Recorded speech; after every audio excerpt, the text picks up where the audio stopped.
Greetings, guzzlers. Welcome back to Ben Buys Beverages Holiday Edition. Today is the 4th of July, 2026, and it is 8:30 in the morning, which is fine because I've got stuff to do this evening, and I wanted to get this video out of the way before the fireworks start popping. But if you listen closely, you can hear one of the neighbors are already running their weed whacker, it sounds like. But before we get going, hey, I've got my fixed bayonet shirts on, and it's for a reason. And no, that reason does not involve horses or unicorns on today's choice of beverage, which is not a beer. I'm also kind of celebrating. I got some new glassware. Check this out. It reads, in my defense, I was left unsupervised. From Ranger Up, the same people who made this shirt, ironically. But I'll throw some links down in the down below.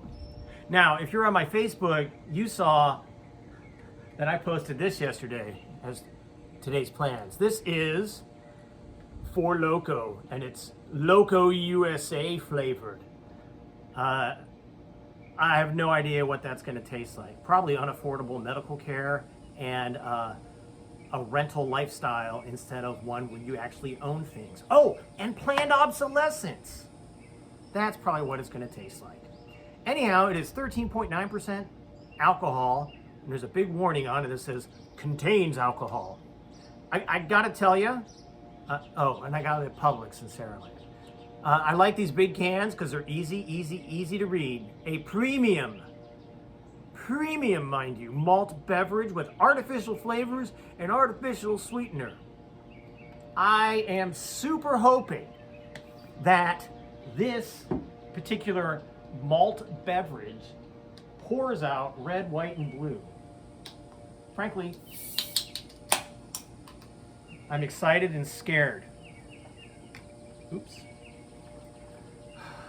It looks kind of purple in the can, but I guess we'll find out together.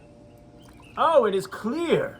Oh, all the white nationalists will love it. It's a white colored alcohol. Look at that. All right, let's see what it tastes like. Ooh, it smells sharp and chemically fruity. Like someone who never had fruit, heard a description and mixed chemicals together. Is there something floating in it? No, those are just bubbles from the carbonation. All right, here goes.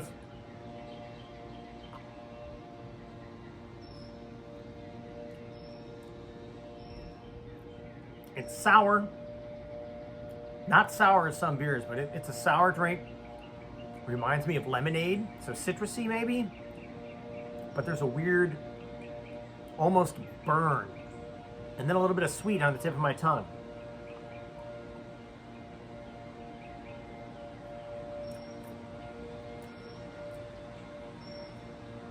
I'm glad I'm doing this morning, so I have all day to recover. Woo! All right. So today is not only the celebration of America becoming a country. For those of you who paid attention in history class, in the 1860s, America fought a civil war against people who wanted to have people as slaves and people who didn't. And of course, we Yankees won, because that's right, folks, I'm a Yankee. And technically, according to one of my very first students years ago at the high school I taught at, I'm a damn Yankee. Because I moved here to the South from Ohio, and I had never left, and I still haven't left. So I'm a damn Yankee, but we won, so you know, it is what it is. But anyhow, one of the major battles was a 3-day battle. Gettysburg, fought up in Pennsylvania, and it ended. It was officially the 1st through 3rd of July, and today, the 4th of July, is the commemoration of the fall of Vicksburg. But so the reason I'm wearing the fixed bayonet shirt is because, maybe 20 years ago now, I'm pushing 30? I don't know. I'll put links down below.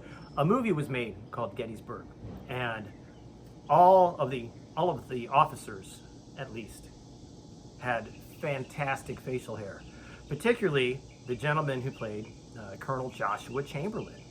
He was a Yankee, yeah. He was also a college professor, and there's fun stuff about him that I won't go into. But anyhow, he had very fierce mustache.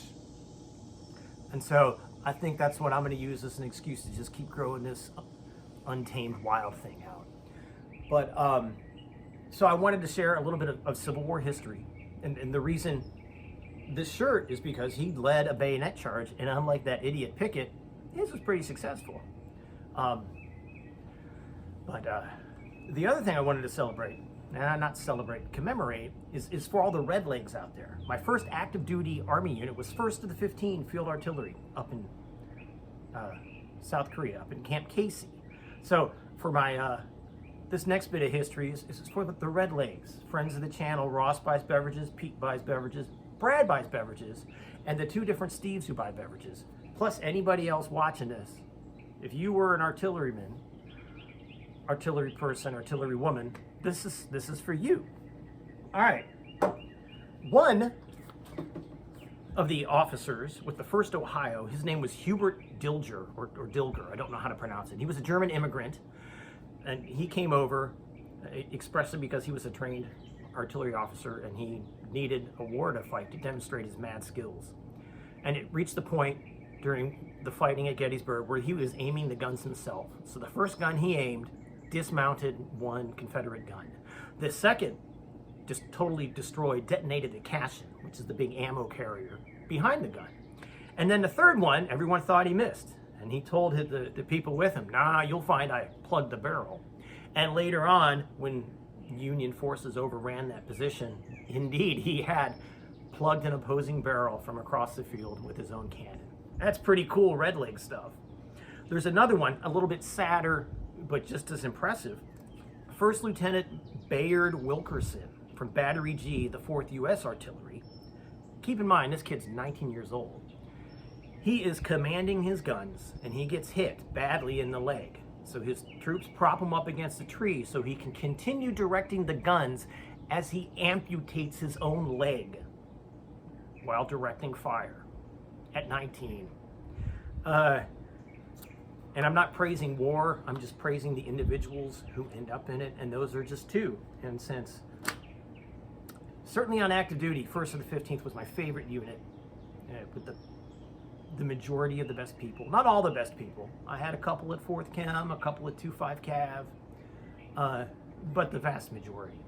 So anyhow, hopefully you find a drink that tastes better than this, but with as much kick. So, cheers!